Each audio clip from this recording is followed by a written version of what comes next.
Graça e paz, meus amigos aqui do YouTube. Mais uma vez estamos aqui de volta para estudar junto a Palavra de Deus. No vídeo de hoje daremos aqui continuidade às lições bíblicas da CPAD, do segundo trimestre de 2021. O tema que estamos estudando, dons espirituais e ministeriais, servindo a Deus e aos homens com poder extraordinário. Chegamos na lição de número 5, dons de elocução ou dom de inspiração. O texto áureo se encontra lá em 1 Coríntios, capítulo 14, versículo 2 e versículo 3. Porque o que fala a língua estranha não fala aos homens, senão a Deus. Porque ninguém o entende, e em espírito fala de mistério, mas o que profetiza fala aos homens, para edificação, exortação e consolação. Verdade prática: os dons de profecia, de variedade de línguas e interpretação de língua são para edificar, exortar e consolar a Igreja de Cristo. A leitura bíblica em classe se encontra lá em 1 Coríntios, capítulo 12, versículo 7, versículo 10 ao 12 e capítulo 14, versículo 26 ao 32. Objetivo geral: apresentar os dons de elocução. Objetivo específico. Primeiro ponto, expor biblicamente os dons de profecia. Segundo ponto, explicar o dom de variedade de línguas. Terceiro ponto, examinar os dons de interpretação de língua. Nesse tópico, no finalzinho, vou trazer para você uma resposta. Interpretação é o mesmo de que tradução? No finalzinho do terceiro tópico. Vamos para os comentários. Introdução. O estudo da lição dessa semana concentra-se nos 3 dons classificados como os de elocução, profecia, variedade de línguas e interpretação das línguas. O propósito desse dom especial são de edificar, exortar e consolar a Igreja de Cristo. Se encontra lá em 1 Coríntios, capítulo 14, versículo 3. Isso porque os dons de elocução são manifestações sobrenaturais vindas de Deus e não pode ser utilizada de forma incorreta, como nós vemos em muitos lugares, né? Assim devemos estudar esses dons com diligência, reverência e temor de Deus, para não ser enganado pelas falsas manifestações. Então tá aqui esse vídeo para você compartilhar e se tornar um missionário, para as pessoas não serem enganadas pelas falsas manifestações dos dons espirituais. Primeiro tópico, dons de profecia. 1 Coríntios capítulo 12, versículo 10. O que é o dom de profecia? De acordo com Stanley Orton, o dom de profecia, relatado por Paulo em 1 Coríntios capítulo 14, refere-se à mensagem espontânea inspirada pelo Espírito, em uma língua conhecida para quem fala e também para quem ouve, objetivando edificar, exortar ou consolar a pessoa destinatária da mensagem. Profetizar não é desejar uma bênção a uma pessoa, como muitos fazem, né? Pois essa não é a finalidade de profecia. Infelizmente, por falta de ensino da palavra de Deus nas igrejas, aparecem várias aberrações concernentes ao uso incorreto desse dom. Não tão pouco, crente e igrejas locais sofrem com as consequências das falsas profecias. E você que sofreu por alguma profecia, uma falsa profecia, deixe o seu comentário aí abaixo. Apesar de exortarmos e não desprezar a sufocar as profecias da igreja local, as Escrituras orientam-nos que examinemos tudo, julgando e discernindo pelo Espírito Santo o que está por detrás da mensagem. Toda profecia espontânea deve ser julgada. Olha aí, né? Então, mas de acordo com o Espírito Santo, pelo discernimento do Espírito Santo. Segundo ponto, a relevância dos dons de profecia. O dom de profecia é tão importante para a Igreja de Cristo que o apóstolo Paulo exortou a sua busca. 1 Coríntios capítulo 14, versículo 1. Não obstante, ele igualmente recomendou que o exercício desse dom fosse observado pelo a ordem e o cuidado nos cultos. 1 Coríntios capítulo 14, versículo 40.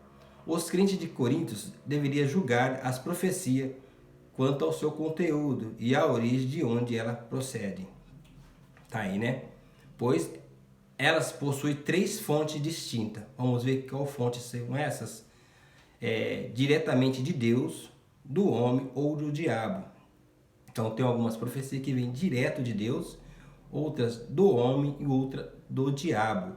Então devemos aí julgá-las, né? E discernir pelo Espírito Santo. Devemos nos cuidar, pois a Bíblia, tanto no Antigo quanto no Novo Testamento, mostra ações dos falsos profetas. Se formos estudar aí, nós vamos ver vários falsos profetas no Antigo e no Novo. O Senhor Jesus nos alertou: cautelai-vos, porém, dos falsos profetas, que vêm até vos vestido como ovelha, mas interiormente são lobos devoradores. Mateus capítulo 7, versículo 15. Vigiemos. Então vamos vigiar, né? Porque temos falsos profetas aí para enganar. Terceiro ponto aqui do primeiro tópico. Propósito da profecia. A profecia contribui para a edificação do crente. Tá aí, né? Então ela contribui para a edificação. Se não for para a edificação, algo está errado. Porém, ainda existe muita confusão a respeito do uso dos dons de elocução, em especial a profecia e a sua função. Há líderes permitindo que as igrejas que lideram sejam guiadas por supostas profecias ou profetas. A igreja de Jesus Cristo deve ser conduzida segundo as Escrituras, segundo a palavra de Deus, pois esta é inerente à palavra de Deus, a Bíblia Sagrada. A profecia por excelência deve ser um manual do livro, deve ser o manual do líder cristão. Outros líderes também, erroneamente, não tomam decisões. Alguns se antes consultam profetas ou profetiza. Esse profetiza aquilo que a pessoa quer ouvir e não o que o Senhor realmente quer falar.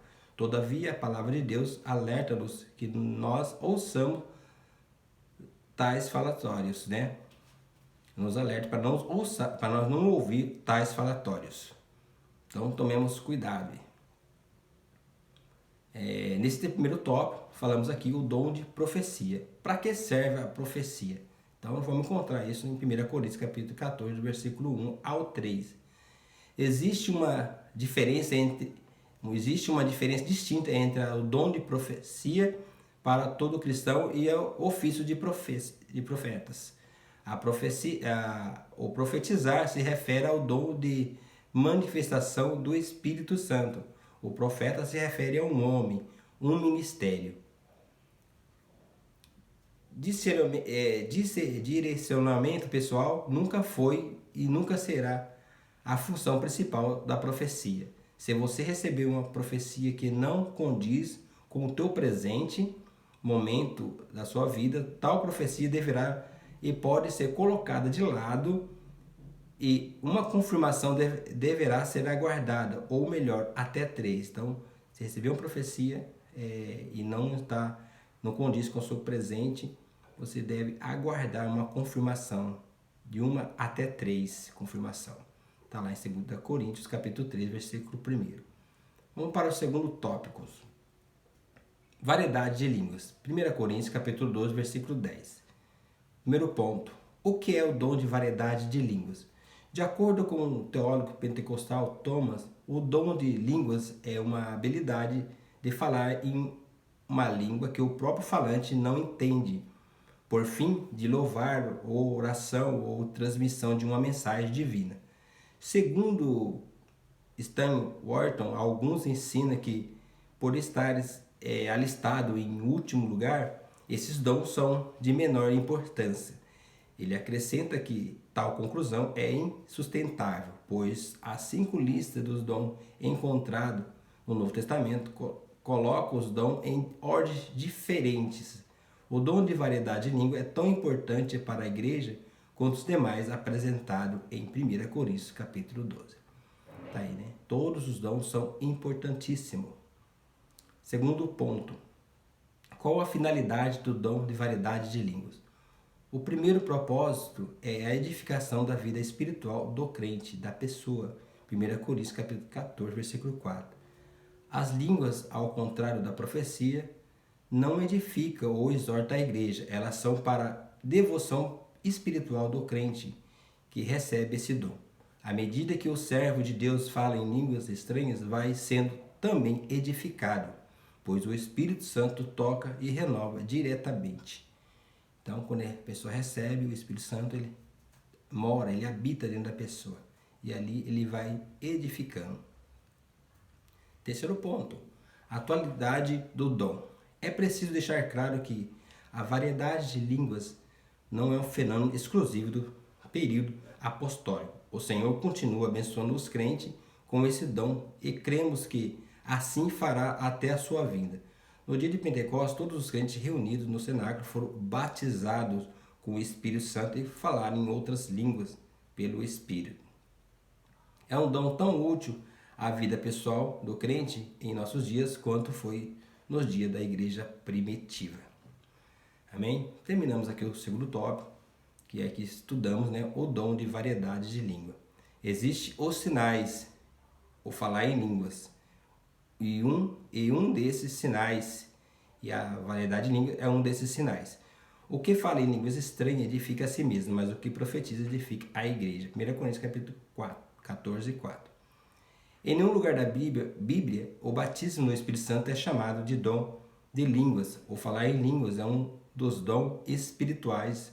Todo crente que é cheio do Espírito Santo deve falar em língua, mas nem todos necessariamente têm o dom de língua, como a manifestação do espiritual no ministério da igreja.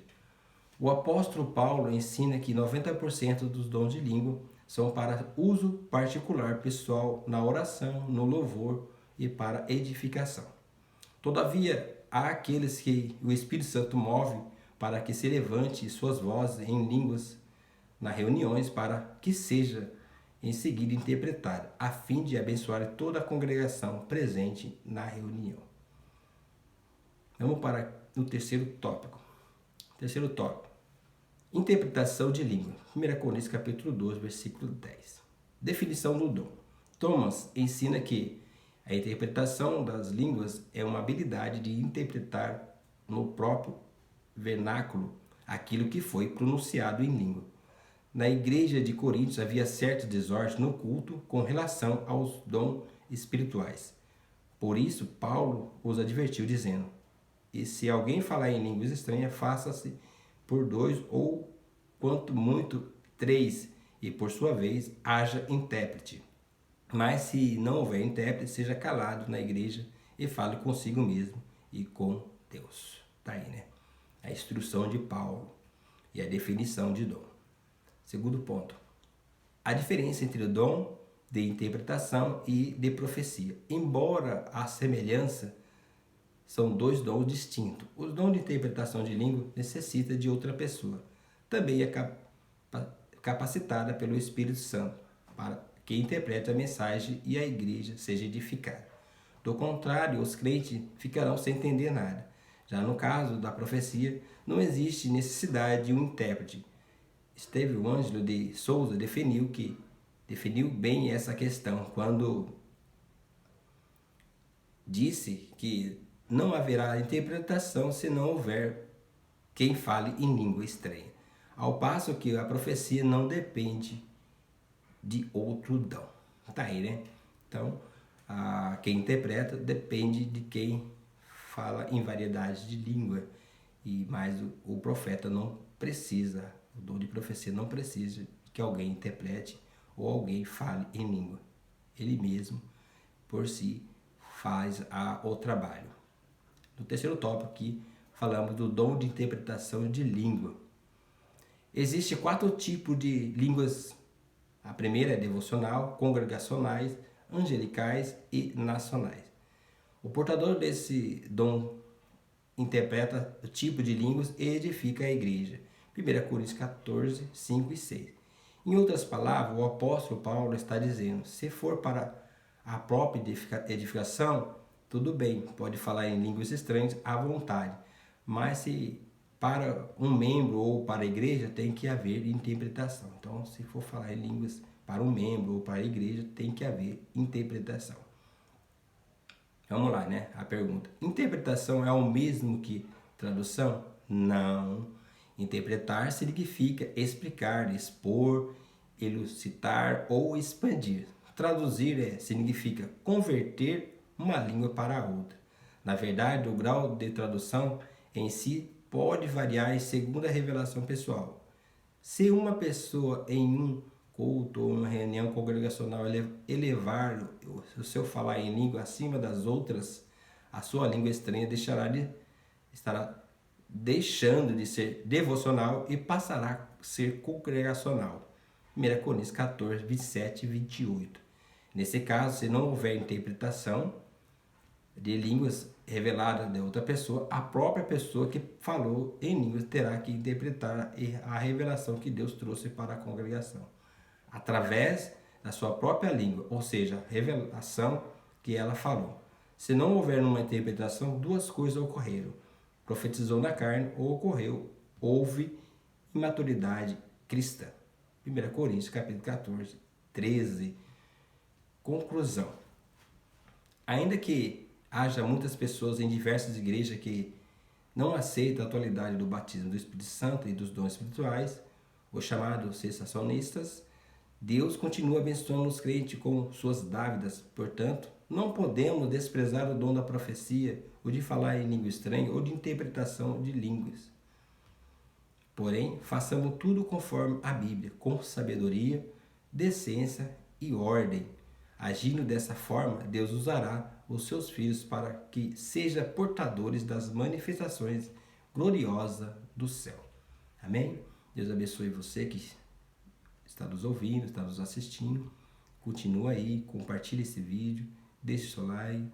Se você não é inscrito, se inscreve no nosso canal e nos ajuda aí a evangelizar. Estamos aqui estudando dons espirituais e ministeriais, servindo a Deus e aos homens com poder extraordinário.